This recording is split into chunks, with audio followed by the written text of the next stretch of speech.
अस्सलामुअलैकुम to all dear students. आज का हमारा सब्जेक्ट है इको 403 मैक्रो इकोनॉमिक्स, जिसकी हम करेंगे final term preparation bye helper 0711।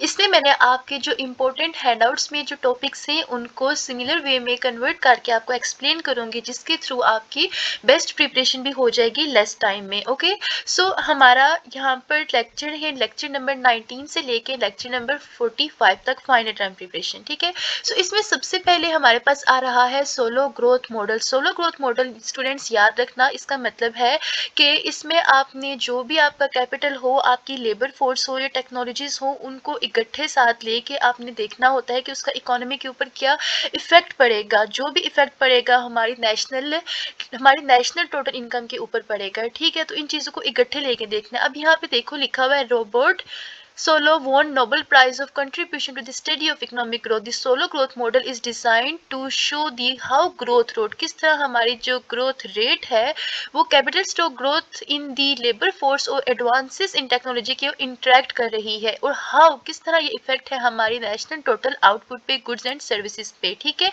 तो आपने just इसको इतना ही याद रखना है, इसके लिए इतना ही काफ़ी है if in case आपका short या long question आ जाते हैं। ठीक है, सो अगर इसमें आप देखोगे इसमें कोई MCQs बनेगा तो आपने बस इस साइंटिस्ट का नाम याद रखना है और इसने नोबेल प्राइज जीता था।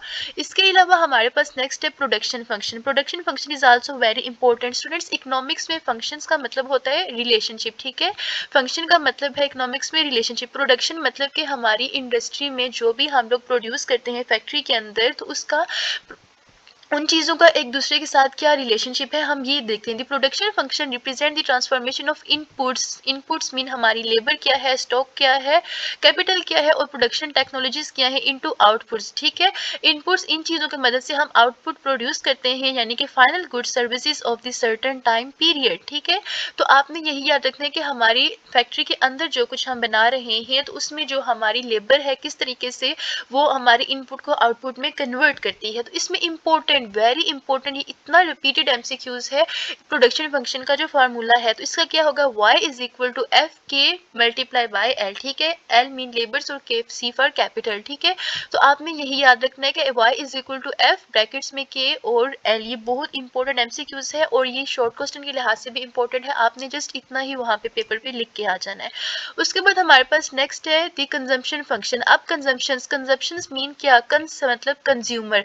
ठीक है, कंजम्पशन फंक्शन क्या, फैक्ट्री की जो हमारी इनपुट के बाद आउटपुट हम प्रोड्यूस कर चुके हैं, अब उसका हमारे कंज्यूमर्स के साथ क्या रिलेशनशिप है, कैसे लोग उसको देखेंगे, उसके हमने लोगों को कैसे इंटरेक्ट करना है, कंज्यूमर्स को कैसे इंटरेक्ट करना है कि हमारी उस चीज़ को वो खरीदें, परचेज करें। तो परचेज करने के बाद हमारी जो इनकम हमारे पास सेव होगी वो हमारी कहलाएगी कंजम्पशन। ठीक है, कंजम्पशन फंक्शन। अब यहाँ पे देखो कंजम्पशन का बेसिकली मकसद क्या होता है, चीज़ों को इस्तेमाल करने का तरीका। ठीक है, कि लोग अब किस तरह उस चीज़ों को इस्तेमाल करेंगे, हमने किस तरह चीज़ को बेचना है। इसमें एस क्या है, इसका सबसे पहले फॉर्मूला देख लें, मोस्ट इंपॉर्टेंट है कि s is equal to 1 minus y per worker. अब एस क्या है, सेविंग रेट है, the fraction of income that is saved. S is an exogenous parameter. Exogenous parameters हमारे जो होते हैं वो एक्सटर्नल सिस्टम होता है। एक्सटर्नल मीन्स के अब कंज्यूमर्स एक्सटर्नल ही होते हैं ना हमारे। अगर एंडो देखें तो एंडोजीनियस हमारे वो होते हैं ENDO वाले जो दूसरे होते हैं ना पैरामीटर्स, वो हमारी लेबर है, कैपिटल है। लेकिन कंज्यूमर्स अब हमारी फैक्ट्री के अंदर तो मौजूद नहीं होते हैं ना, हमारे जो कस्टमर्स होते हैं वो तो एक्सोजीनियस पैरामीटर ही हुए ना, तो इसलिए इसको कंजम्पशन में ये एक्सोजीनियस पैरामीटर है। नोट, अगर S is the only lower case variable that is not equal to the upper case variant divided by L, consumption function S is equal to 1 minus SY per worker. ठीक है, आपने देखना है कि हमारी जो सेविंग S क्या है, हमारा सेविंग रेट है, फ्रैक्शन है, उसमें से हमने 1 माइनस करना है पर वर्कर के लिहाज से। उसके बाद नेक्स्ट हमारे पास इंपॉर्टेंट है लेसन नंबर 21 में से the golden rule level of capital stock. Capital stock का जो गोल्डन रूल लेवल है वो हमें क्या बताता है कि multiply by code the golden rule level of capital the steady state of the value of maximise consumption. ठीक है, ये हमें ये बताता है गोल्डन रूल के मुताबिक कि हमारी जो लेट्स सपोज फैक्ट्री में जो भी चीज़ें हम प्रोड्यूस कर रहे हैं, अगर वो ज़्यादा, अगर डिमांड उसकी ज़्यादा है तो हमने उसको इस्तेमाल करने का जो लोगों का तरीका है वो बहुत ज़्यादा है, तो हम चीज़ों को कैसे मैक्सिमाइज करना है, किस तरीके से उसको एक मिड लेवल पे रखना है, चीज़ों को साथ साथ लेके चलना है। To find out the first expense C is the term of K multiply. C क्या है, C multiply by Y, y multiply -1, तो यहाँ पर हमारे पास ये आएगा एफ के -1 और एफ के इज माइनस एस के। ठीक है, अब यहाँ पर हम लोग देख लेते हैं इन जनरल डेल्टा के प्लस के इन द स्टेडी स्टेट है और आई मल्टीप्लाई के जो है वो डेल्टा के इज इक्वल टू 0 है। ठीक है, के हमारा 0 के इक्वल होगा। The graph F K and the K and the look out the point where the gap between them in the biggest. ठीक है, आपने बस देखना होता है कि y और i जो है वो किसके इक्वल होगा। तो यहाँ पर इस तरह का कोई क्वेश्चन तो बनने वाला नहीं है, तो आपने बस ये फार्मूला ही याद रखना है। ठीक है, पेपर में सिर्फ यही इंपॉर्टेंट आएगा और आपने इससे रिलेटेड एक्सप्लेन कर देना है। उसके बाद लेसन नंबर 25 में सॉक्स। ठीक है, अब ये शॉक्स होता क्या है, some people pronounce it shocks और कुछ लोग इसको शॉक्स प्रोनाउंस करते हैं इकोनॉमिक्स में। तो ये बेसिकली शॉक्स का मतलब ये होता है कि कोई भी अनएक्सपेक्टेड इवेंट्स। ठीक है, अब हमारी नॉर्मल लैंग्वेज में भी हम देखते हैं कि हमें एकदम से शॉक लगा कि ये क्या हुआ, तो इकोनॉमिक्स में भी ऐसा ही होता है कि कोई भी अनएक्सपेक्टेड इवेंट अक्कर हो जाए। ठीक है, वो या तो पॉजिटिव हो सकता है या तो नेगेटिव हो सकता है हमारे इकोनॉमिक्स के लिहाज से। सो शॉक्स क्या होते हैं, एक्सोजीनियस चेंजेस होते हैं। अब एक्सोजीनियस क्या कि एक्सटर्नल ही होते हैं ना, तो exogenous change in aggregate supply और डिमांड के अचानक से कोई भी बाहर से आने वाला चेंज हमारी सप्लाई या डिमांड के ऊपर हो जाए। Shocks temporarily push the economic away from the full employment, ये बिल्कुल इफेक्ट करेगा। उसके बाद होते हैं सप्लाई शॉक। सप्लाई शॉक्स क्या होते हैं, supply shock altars production cost affects the price that films can change. ठीक है, सप्लाई शॉक्स करते हैं प्रोडक्शन कॉस्ट को और इफेक्ट करते हैं प्राइस दैट फिल्म चेंज, जो कि फिल्म चेंज कर रही होती है। सो सप्लाई शॉक और शौक से रिलेटेड अगर आपका एमसीक्यू या शॉर्ट क्वेश्चन आता है तो आप जस्ट इतना लिखें, दैट्स इनफ। उसके बाद हमारे पास नेक्स्ट टॉपिक है लेसन नंबर 26 में से डिफरेंस बिटवीन एक्चुअल एक्सपेंडिचर और उसके बाद नेक्स्ट है प्लान्ड एक्सपेंडिचर। उसमें क्या फर्क है जी, एक्चुअल और प्लान्ड। इसमें ये होता है एक्चुअल जो कि आपने करना ही होता है और प्लान जो कि आप खुद प्लान करके होते हो। एक्चुअल जो कि आपकी विदाउट प्लानिंग से भी जो आपकी लागत आती है, मींस कि एक्चुअल एक्सपेंडिचर अगर हम इसको लिखें डिफरेंस अगर हमारा आ जाता है 3 या 5 मार्क्स का शॉर्ट क्वेश्चन ये आ जाता है, तो याद रखना actual expenditure is the amount that household firms और the government spend on the goods and services. ठीक है, हमारी हाउस होल्ड फिल्म्स और गवर्नमेंट जो कि गुड्स और सर्विसेज पे अमाउंट स्पेंड कर रही होती है, it is equal to the economic gross domestic product. ठीक है, ये इकोनॉमिक के ग्रोस डोमेस्टिक प्रोडक्ट के इक्वल होता है, तो आपने जस्ट इतना ही लिखना है। लेकिन अगर हम बात करें ना प्लान्ड की, तो इसमें फर्क बिल्कुल छोटा सा फर्क है, देख लें। Is the amount household firms and government would like to. ठीक है, अब यहाँ पर वुड लाइक टू ये फर्क है इसमें। ठीक है, यहाँ पर नहीं है, यहाँ पर स्पेंड करते हैं, यहाँ पर वुड लाइक टू प्लान कर रहे हैं, spend on goods and services. उसके बाद हमारे पास नेक्स्ट एमसीक्यूज भी है और शॉर्ट क्वेश्चन भी है। What is the tax multiplier also right its properties. अब जब भी हमारा किसी भी चीज के ऊपर, हमारे मुल्क में टैक्स किसी भी चीज के ऊपर इंक्रीज होता है, तो वो इंक्रीज कैसे करते हैं, वो कौन सा फार्मूला होता है, वो फार्मूला होता है टैक्स मल्टीप्लायर। ठीक है, टैक्स मल्टीप्लायर के थ्रू ये देखा जाता है कि किस चीज के ऊपर कितना टैक्स इंक्रीज किया जाएगा या डिक्रीज किया जाएगा।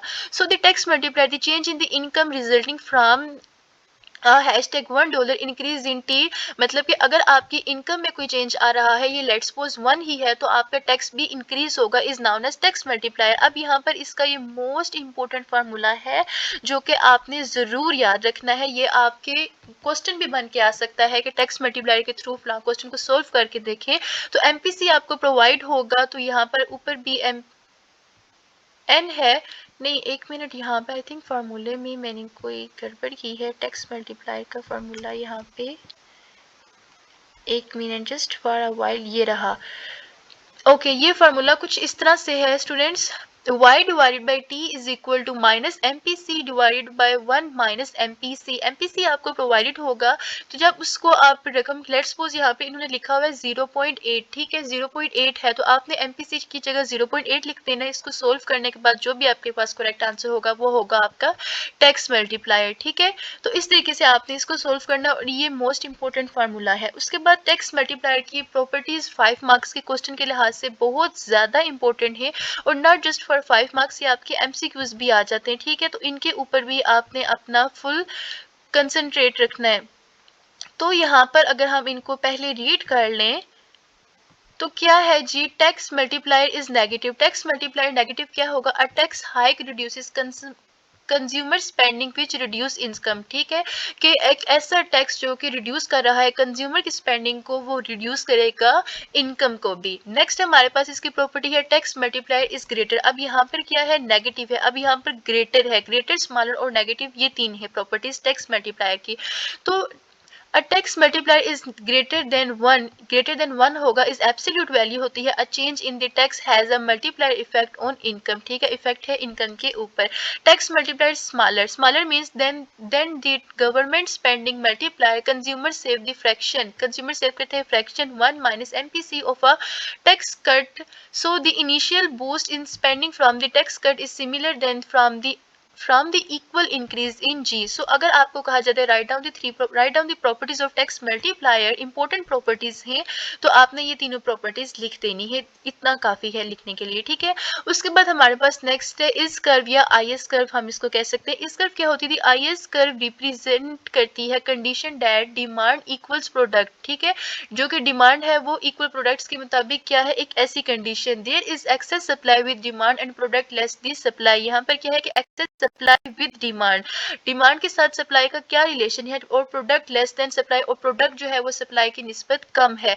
IS कर्व हमें क्या बताती है जी, IS कर्व नेगेटिवली स्लोप्ड होती है। ये मोस्ट इंपोर्टेंट MCQs है, आप पे IS कर्व बना हुआ, IS से रिलेटेड क्वेश्चन बना हुआ आ जाता है कि IS कर्व क्या है, तो नेगेटिवली स्लोप्ड है, पॉजिटिवली है या बोथ है, तो आपने बताना होगा कि IS कर्व हमेशा नेगेटिवली स्लोप्ड होती है। ये इंपॉर्टेंट MCQs है। और अगर डेफिनेशन में आप लिखना चाहो तो आप लिख सकते हो IS curve negatively sloped, a graph of all combinations of R and Y that results in goods market equilibrium is called IS curve, ठीक है। MCQs भी बन के आ सकता है, तो याद रखना एक ग्राफ तमाम कॉम्बिनेशंस का R और Y के रिजल्ट कहता है एक अच्छी गुड मार्केट की इक्विलिब्रियम पे, ठीक है, इस called IS curve. The equation for IS curve is also very very important. तो इक्वेशन याद रखना, y is equal to C y minus T bar plus 1 R plus G bar, ठीक है, ये इंपॉर्टेंट इक्वेशन है, तो इक्वेशन भी आप लोग याद रख लेना। उसके बाद नेक्स्ट है हमारे पास LM कर्व। LM कर्व क्या होती है, LM curve deals with Stokes not flows, ठीक है, ये LM कर्व डील करती है स्टोक्स के साथ, फ्लोस के साथ डील नहीं करती। और अगर हमारी IS कर्व नेगेटिवली स्लोप होती है तो वहीं पे हमारे जो LM कर्व है वो कर्व पॉजिटिवली स्लोप्ड होती है। The LM curve is a graph of all combinations of R and Y that equate the supply and demand of real money balance। क्या है, रियल मनी बैलेंस, सप्लाई और demand की real money balance के ऊपर। अगर IS में देखें तो इसका मार्केट इक्विलिब्रियम के ऊपर है, ठीक है, लेकिन अगर LM कर्व को देखें तो ये है रियल मनी बैलेंस के ऊपर। The equation for the LM curve is, तो LM कर्व की इक्वेशन क्या होगी, M bar divided by P bar is equal to LR Y। ये इंपॉर्टेंट इक्वेशंस है, इसको आप 4 to 5 टाइम्स इसको रीड करें ताकि ये आपको याद हो जाए। उसके बाद हमारा आ गया है लेसन नंबर 28। लेसन नंबर 28 में क्या है, equilibrium in the IS and LM model. इसमें इक्विलिब्रियम का क्या तल्लुक है, दी IS curve represent equilibrium in the goods market. IS करती है गुड्स की मार्केट के ऊपर इक्विलिब्रियम शो करती है। सो इसमें इक्वेशन याद रखना, y is equal to C y minus T bar plus 1 R plus G, ठीक है। तो इक्विलिब्रियम, अगर आपका ये भी क्वेश्चन आ सकता है कि IS कर्व रिप्रेजेंट करी है इक्विलिब्रियम मॉडल को, तो इसमें कोई भी आपका क्वेश्चन रकमें पुट करनी होंगी आपने, तो अगर आपको फार्मूला आता होगा ना तो आप इजीली रकम्स को पुट करके आंसर लगा पाओगे। सो बेसिकली यहाँ पर रकमें ही इंपॉर्टेंट, फार्मूला ही इंपॉर्टेंस रख रहा है। उसके बाद LM curve represent money market equilibrium. अब यहाँ पर M bar divided by P bar is equal to LRY। ये दोनों इक्वेशंस IS और LM कर्व की बहुत ज़्यादा इंपॉर्टेंट है MCQs और शॉर्ट लॉन्ग क्वेश्चन के लिहाज से। उसके बाद central banks response to G greater than 0। Central banks का ग्रोथ रेट जब 0 से ग्रेटर हो तो क्या रिस्पॉन्स देती है। इसमें 3 रिस्पॉन्स हैं, hold M constant, hold R constant और होल्ड Y कांस्टेंट। ये शॉर्ट क्वेश्चन, लॉन्ग क्वेश्चन और आपके MCQs भी हैं। होल्ड M कांस्टेंट्स का क्या मतलब होता है, ये तीनों वर्ड्स भी, हेडिंग भी याद रखना। IS कर्व शिफ्ट्स राइट होती है, M कांस्टेंट में जो IS कर्व है वो राइट शिफ्ट हो जाती है। If SB holds M constant, अगर आपका CB जो है वो होल्ड कर रहा है M constant, LM curve does not shift, तो आपकी जो LM कर्व है वो शिफ्ट नहीं होगी और IS कर्व जो है वो शिफ्ट हो जाएगी राइट की तरफ। So delta Y is equal to Y square minus Y1। Delta R क्या है जी, delta R is equal to R2 minus R1। Hold R constant, hold R constant means IS curve shift हो जाएगी right की तरफ to keep R constant, ताकि R को constant constant रख सके, central bank increase M to shift L M curve right, ठीक है। Delta Y is equal to y3 minus y1, delta R is equal to 0। Students ये response बहुत ज्यादा इस पे लॉन्ग क्वेश्चन बना हुआ होता है, और शॉर्ट क्वेश्चन में क्या होता है कि आपको ये पूरी लाइन लिख के देंगे तो आपने देखना होगा कि ये कौन सा कांस्टेंट है, एम है, आर है या वाई है, तो ये आपको याद रखना बहुत ज्यादा ही जरूरी है। Hold Y constant, hold Y constant में क्या होगा कि आई एस कर्व जो है वो राइट की तरफ शिफ्ट होगी टू कीप वाई कांस्टेंट। अब देखें जब ये कर रही है ना m को कांस्टेंट, तो ये शिफ्ट हो रही है राइट की तरफ, लेकिन कांस्टेंट किसको रख रही है, m को। लेकिन जब ये y के ऊपर है तो ये y को कांस्टेंट रख रही है, ये y से ही हम लोग गेस कर सकते हैं।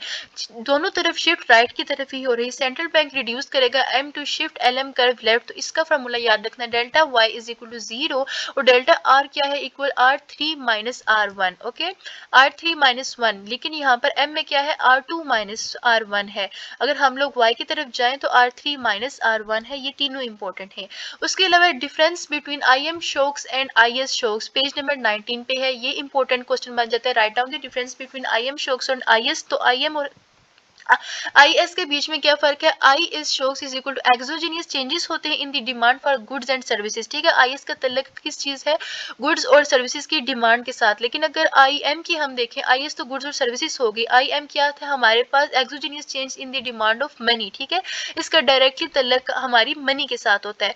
उसके बाद लेसन नंबर 28 में मोस्ट इंपोर्टेंट जो टॉपिक क्वेश्चन है वो है, why does the central bank target interest rates instead of the money supply. जो सेंट्रल बैंक है वो इंटरेस्ट रेट को ही क्यों टारगेट करता है as compared with money supply, तो ये हमारे पास हमें मालूम होना चाहिए। क्या हम इसका आंसर लिख के आएंगे, they are easier to measure than the money supply. क्यों सेंट्रल बैंक इंटरेस्ट रेट को क्यों देखता है, क्यों उसकी तरफ तवज्जो ज्यादा रखता है, क्योंकि ये इजियर है मेजर करने के लिए, किसको, मनी सप्लाई को। उसके बाद central bank might believe that LM shocks are more prevalent than IS shocks, के जो एलएम हमारी जो मार्केट वैल्यू है वो गुड्स और सर्विसेज की निस्बत ज्यादा बेस्ट है, यानी कि आईएस शॉक्स में। If so that is the relationship between nominal exchange rate and economy output, ठीक है। इसका ये क्या हमें बताता है कि रिलेशनशिप किसके दरमियान, नॉमिनल एक्सचेंज रेट के दरमियान और इकोनॉमी की आउटपुट के दरमियान। It is the extension, basically ये है क्या, एक्सटेंशन किसकी, आईएस और एलएम मॉडल की assumptions of the model is the small open economy। इसकी की assumptions क्या है कि ये एक स्मॉल इकोनॉमी है, स्मॉल ओपन इकोनॉमी है विद परफेक्ट कैपिटल मोबिलिटी। सो इससे रिलेटेड आपको इतना ही याद रखना है, इसमें एमसीक्यूज भी यहीं से बनेंगे, और अगर आपके शॉर्ट या लॉन्ग क्वेश्चन इसकी एक्सप्लेनेशन पे आ जाते हैं, so this will be enough for writing, ठीक है।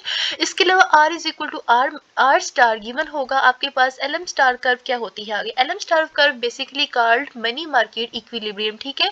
एलएम क्या कहलाती है, मनी मार्केट, लेकिन अगर एलएम स्टार आ जाए तो उसका इक्विलिब्रियम के साथ कनेक्शन होगा। It equation is L divided by P is equal to R star और आगे वाई है। उसके बाद LM curve is drawn for a given value of R star, it is vertical. ये भी एमसीक्यूज बहुत ज्यादा बनता है कि एलएम कर्व जो है वो, एलएम स्टार कर्व वर्टिकल है, हॉरिजॉन्टल है, पॉजिटिव नेगेटिव, तो ये आपने याद रखना कि एलएम कर्व होती तो पॉजिटिव है, लेकिन अगर एलएम स्टार कर्व है तो वो वर्टिकल हो जाएगी। ये डिफरेंस याद करना, because R given star there is only one value of Y that equates money demand with supply regardless of की। नेक्स्ट हमारे लेसन नंबर 30 से 31 में दो चीजों को कवर किया गया है, एक है फ्लोटिंग और एक है फिक्स्ड एक्सचेंज रेट। अगर फ्लोटिंग एक्सचेंज रेट की मैं बात करूं, the value of countries change based on market forces, ठीक है। फ्लोटिंग का मतलब कि ये हमारी जो टैक्स रेट होगा वो उसका गुड्स या सर्विसेज के ऊपर कितने इंक्रीज होगी, क्या वैल्यू होगी, तो वो कौन डिटरमाइन करेगी, हमारी मार्केट, ठीक है। फ्लोटिंग में मार्केट डिटरमाइन करती है कि किस चीज के ऊपर कितना टैक्स आएगा, किसकी कितनी डिमांड होगी, किस चीज की कितनी वैल्यू बढ़ेगी, this kind of things, okay. उसके बाद यानी कि अगर डॉलर भी बढ़ रहा है ना, तो डॉलर के बढ़ने से किस चीज को हमने कितना इंक्रीज करना है। लेकिन अगर हम फिक्स्ड एक्सचेंज रेट की बात करें तो ये मार्केट नहीं, ये गवर्नमेंट मैन्युपुलेट करती है, ठीक है। फिक्स्ड में गवर्नमेंट मैन्युपुलेट करेगी वैल्यू ऑफ कंट्रीज करेंसी, ठीक है, किसी भी कंट्री की करेंसी को डिटरमाइन करती है। अगर इसमें हम लोग मजीद स्टडी करना चाहें तो this one is page number 97, page number 97 पे इससे है जी, floating and fixed exchange rate, ठीक है। It is the system floating exchange rate, it allowed the to fluctuate the response of changing economic conditions in constant under fixed exchange rates. The central bank क्या है, हमारी government है, trades domestic for foreign currency, it is predetermined price होती है। Okay, so ये pre determined यानी कि fixed होती है, पहले से ही पता होता है। We know consider fiscal monetary and trade policy etcetera. उसके बाद fiscal policy under floating exchange rate, इसका फार्मूला आप याद रखना, y is equal to C Y minus T plus I R star है plus G plus N X E. तो इसका final क्या बनेगा, M divided by P is equal to L R star और आगे वाई। ठीक है, सो इससे रिलेटेड इतना ही इम्पोर्टेंट है। इसके अलावा रही बात ग्राफ्स की, स्टूडेंट्स तो पेपर में ग्राफ्स से रिलेटेड क्वेश्चंस नहीं आते, ग्राफ्स नहीं बने हुए होते, तो ये जस्ट मैं आपको फाइनल टर्म की प्रिपरेशन करवा रही हूँ। सो आई डोंट थिंक सो कि यहाँ पर आपको इसकी ज़रूरत है। इसके अलावा अगर यहाँ पर आई थिंक मैंने एक्सप्लेन भी पेपर में किया है कि इकोनॉमी क्लोज्ड और स्मॉल के बीच में फ़र्क आता है। What's the difference between closed end small economy, और इसके ऊपर एमसीक्यूज भी बनते हैं। तो याद रखना, fiscal policy crowds out invest crowd out investment by causing the internal rate of rise. ठीक है, इसके बाद स्मॉल इकोनॉमी क्या होती है, fiscal policy crowds out the net exports. ठीक है, कौन सी है, net export by causing the exchange rate to the appreciate. अब क्लोज्ड और स्मॉल में फर्क क्या रखना कि ये इंटरेस्ट रेट है हमारा काज करने का किस चीज के ऊपर, इन्वेस्टमेंट का, और दूसरा क्या है स्मॉल यानी कि एक्सचेंज रेट। ठीक है, क्लोज में इंटरेस्ट रेट है और स्मॉल में क्या है, एक्सचेंज रेट। ये फर्क हमारा याद रखना एमसीक्यूज के लिहाज से, तो ये इजी हो गया। और अगर आपने शॉर्ट लिखना हो तो इस पूरे को ही आपने याद रखना है। सो नेक्स्ट अगेन हमारे पास अगला टॉपिक कौन सा है, what is the difference between closed economy and small open economy. Closed और स्मॉल ओपन इकोनॉमी के बीच में फर्क आता है, एमसीक्यूज के लिहाज से भी इंपॉर्टेंट है। क्लोज्ड इकोनॉमी फेशियल पॉलिसी अभी मैंने ये आपको रीड कर दी है हैंडआउट्स में। सो ये हो गया। उसके बाद लेसन नंबर 31। लेसन नंबर 31 में question 2 reasons why R may differ from R star. आपके पास क्वेश्चन आ सकता है कि what is the write down the two reasons why R may differ from R star. R जो है वो आर स्टार से डिफर क्यों है, तो टू रीजन आपने याद रखने हैं। कौन से है, एक है कंट्री रिस्क और दूसरा है एक्सपेक्टेड एक्सचेंज रेट। ये आपका 5 मार्क्स का क्वेश्चन आ सकता है। तो बस इसी में क्या आपने याद रखने, दो रिस्क कौन से हैं, आर और आर स्टार के। एक कंट्री रिस्क है, एक एक्सपेक्टेड एक्सचेंज रेट है। तो कंट्री रिस्क में क्या है, the risk that is countries borrows. ठीक है, कंट्री जो भी बोरो कर रही होती है will default on their loan repayments because of the political और इकोनॉमिक टर्मोइल। लेंडर्स क्या करते हैं, जो उधार दे रहे होते हैं वो रिक्वायर करते हैं हायर इंटरेस्ट रेट को to compensate them for this risk. उसके बाद है जी एक्सपेक्टेड एक्सचेंज रेट में क्या है जी, if the country exchange rate is expected to fall, अगर वो गिर रहा है, then it's borrows must pay a higher interest rate. तो इसको जो उधार ले वाले, इससे जो उधार ले रही है ना, उनको हायर इंटरेस्ट रेट पे करना पड़ेगा to compensate lenders for the expected currency depreciation. उसके बाद नेक्स्ट है what write down arguments for fixed and floating rates. ठीक है, इसमें ये भी इंपॉर्टेंट है कि आपने आर्गुमेंट्स लिखनी होती हैं फिक्स्ड और फ्लोटिंग के ऊपर। तो फिक्स का तो हमें पता ही है ना कि जो गवर्नमेंट देती है फिक्स लगा देती है, फ्लोटिंग जो कि मार्केट के लिहाज से चले जाती है, अप्स एंड डाउन्स लगी रहती हैं। उसमें क्या है arguments for the floating rates, इसमें क्या होगा, अलाउ मॉनेटरी पॉलिसी करती है to be use to pursue the goal stable growth and low inflation. और अगर इसमें हम लोग आर्ग्यूमेंट्स देखें फिक्स्ड रेट्स पे तो क्या होगा, avoids uncertainty and volatility making international transactions easy, disciplines money policy to prevent excessive money growth and hyperinflation। Write three models of aggregate supply, page number 105 पे है कि आपने एग्रीगेट सप्लाई के 3 मॉडल्स लिखने हैं। तो पहला मॉडल कौन सा है, दी स्टिकी वेज मॉडल, दूसरा कौन सा है, दी इम्परफेक्ट इंफॉर्मेशन मॉडल, और चौथा है तीसरा क्या है, दी स्टिकी प्राइस मॉडल। ठीक है, एक स्टिकी प्राइस है और एक स्टिकी वेज है, दो इस तरह याद रख लो। और तीसरा क्या है, दी इम्परफेक्ट इंफॉर्मेशन मॉडल। ओके, सो आपका क्वेश्चन आ सकते हैं right three models of aggregate supply, short question के लिहाज से तो ये बहुत ज्यादा इंपॉर्टेंट है। उसके बाद है ऑल थ्री मॉडल्स इम्प्ले, ये तीनों मॉडल किस पे इम्प्ले होते हैं, आपने ये भी याद रखना है, ये इम्प्लाई होते हैं where y is equal to Y bar plus A P minus P E. Y aggregate output, Y bar जो है वो क्या होगा, नेचुरल रेट ऑफ आउटपुट होता है। इसमें y क्या है, नेचुरल रेट ऑफ आउटपुट आपको प्रोवाइडेड भी हो सकता है, ये क्वेश्चन भी बन सकता है। अपोजिटिव पैरामीटर p क्या है हमारे पास, एक्चुअल प्राइस लेवल, p क्या है एक्चुअल प्राइस लेवल, और p क्या है, P E expected price level. ठीक है, तो ये अगर क्वेश्चन बन गया तो ये आपके क्वेश्चन लॉन्ग क्वेश्चन में भी बन के आ सकता है कि आपने इन 3 मॉडल्स को इम्प्ले करना है इसमें।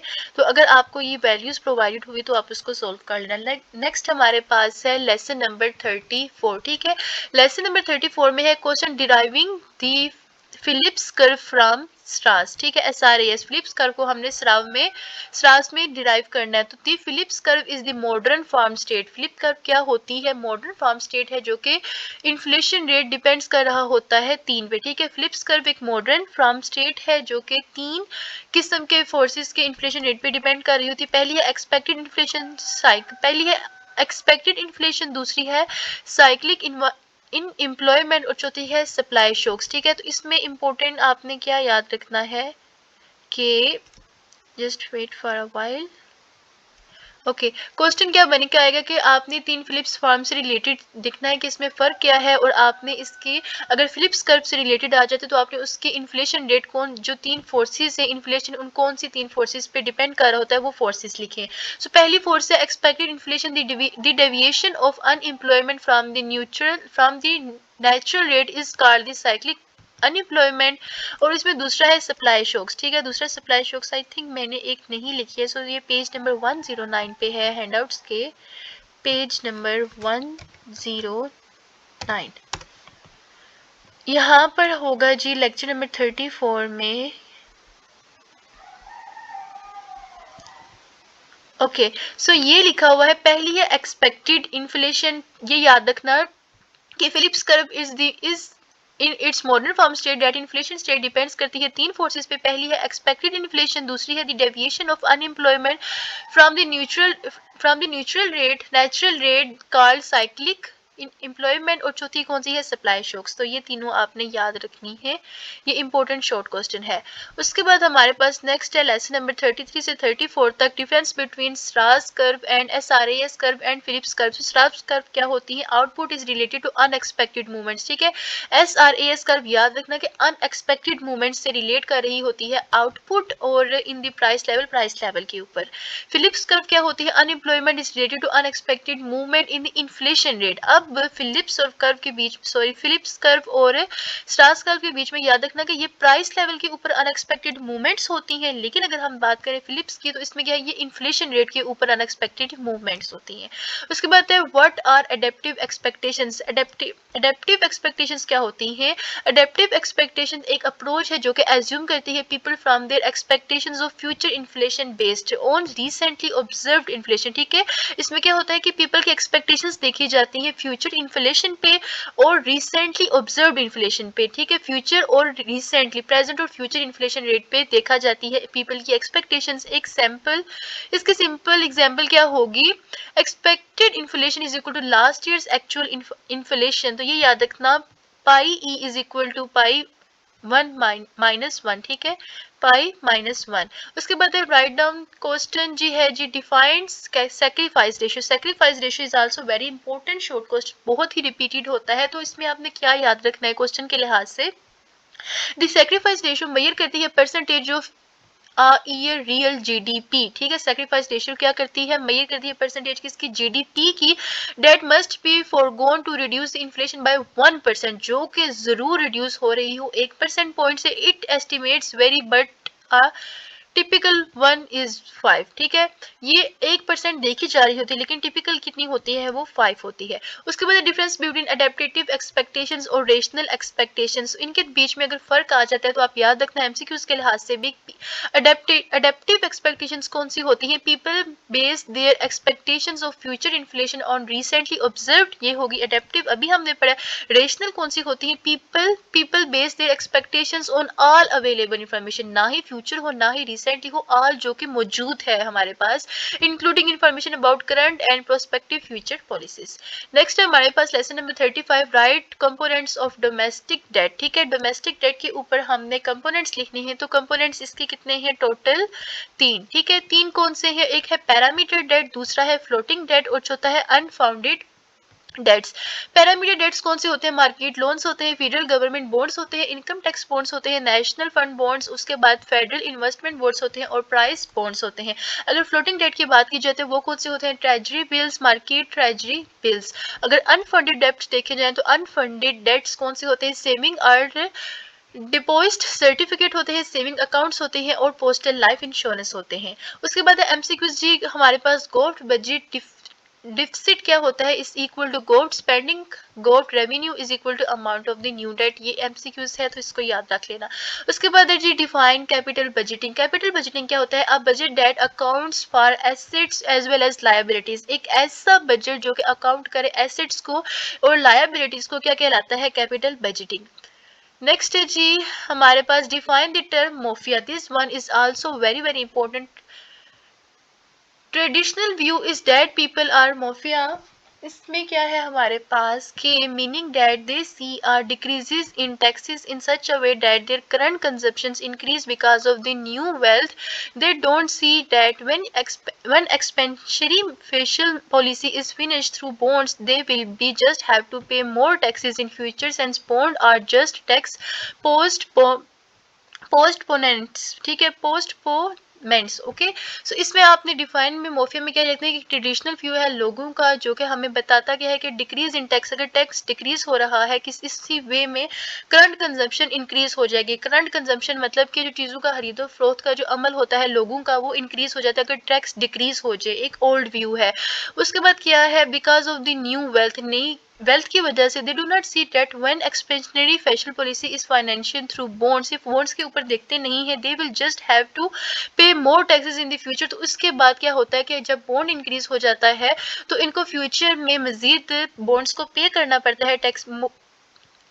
बॉन्ड्स की वजह से ज्यादा टैक्स पे करना पड़ता है, आर जस्ट टैक्स पोस्टपोनेंट्स।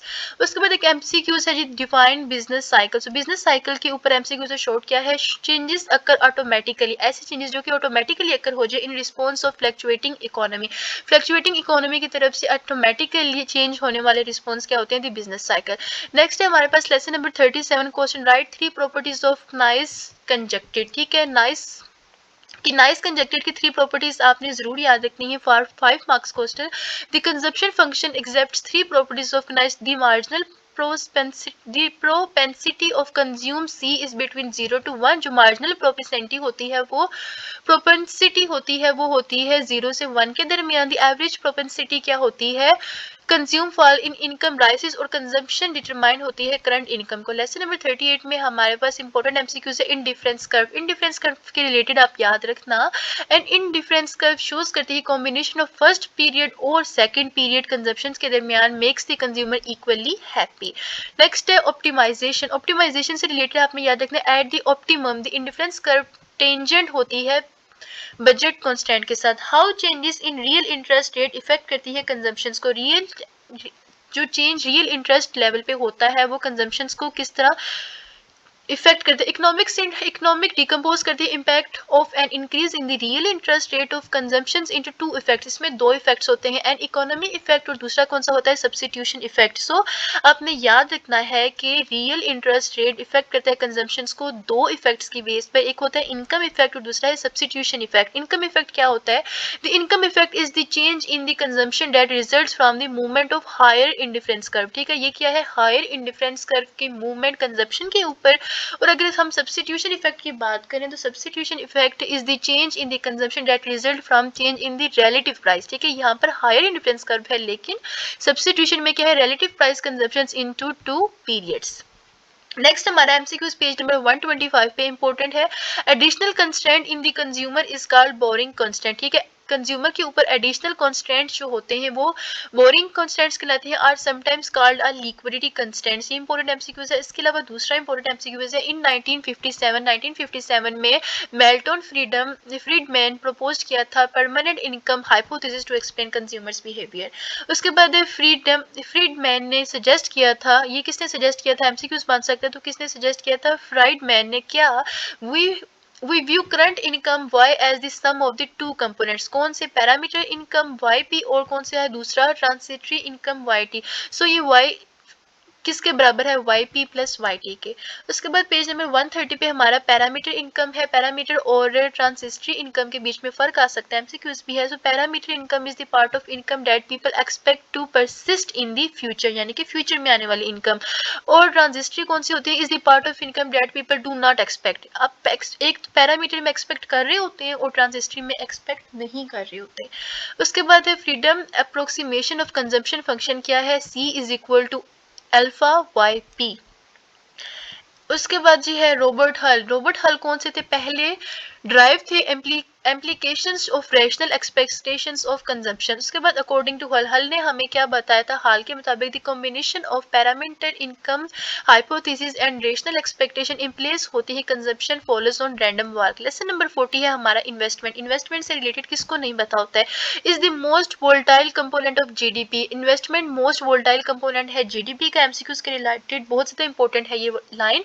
उसके बाद when expenditure is goods and services fall during the recession, much of the decline is usually due to the drop of investment spending. उसके बाद इकोनॉमिस्ट स्टडी करते हैं इन्वेस्टमेंट टू बेटर अंडरस्टैंड क्या कर सके fluctuations को in economy output goods and services. उसके बाद है जी कब चोब ये होगा, ये कब डायलॉग प्रोडक्शन फंक्शन दी कब कोब कोब होगा कबोब Cobb the Cobb Douglas production function serve as a good approximation of how actual economy turn करती है कैपिटल लेबर को इनटू गुड्स एंड सर्विसेज में the Cobb Douglas production function इसका formula important, very very important, y is equal to A K A L one minus A. अब ये ए K A L अकल है क्या?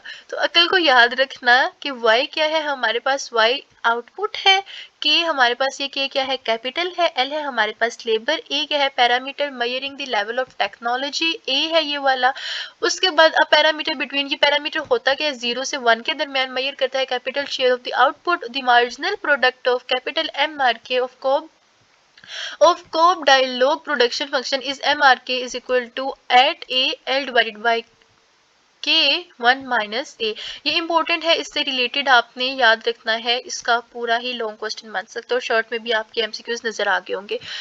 उसके बाद है जी हमारा lesson number 41 the cost of capital page the total capital is equal to I P K. ये हम इसको लेक्चर नंबर 134 पे देख लेते हैं, पेज नंबर 134 लेक्चर नंबर 44 है 134 okay.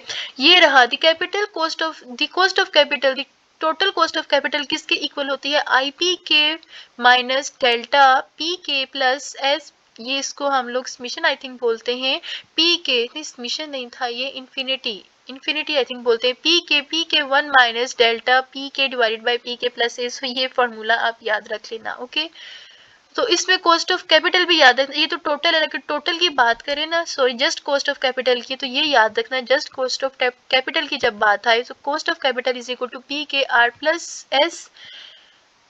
I forget this sign name, I think इसको इन्फिनिटी ही बोलते हैं। Real cost of capital is equal to P K divided by P R plus infinity, R is equal to the real rate interest होता है और P K divided by P, ये जो P K divided by P ये है क्या? The relative price of the capital. So next move on the next question, हमारा next lecture है हमारा 41 ओके।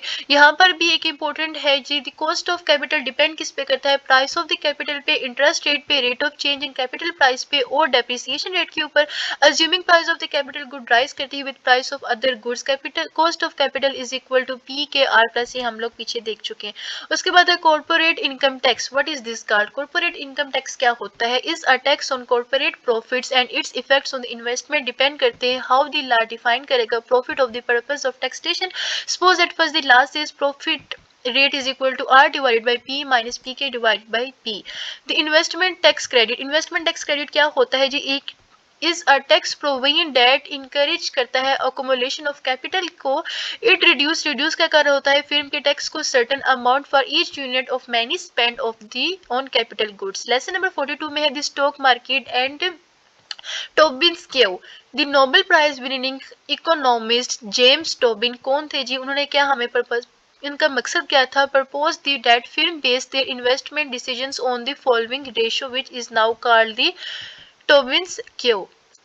इसमें है जी क्यू क्या है? Q market value of the installed capital. Q याद रखना किसका? ये क्यू किसका है? हमारे पास टोबिन्स का, ठीक है, James Tobin's Q is equal to market value of installed capital divided by replacement cost of installed capital.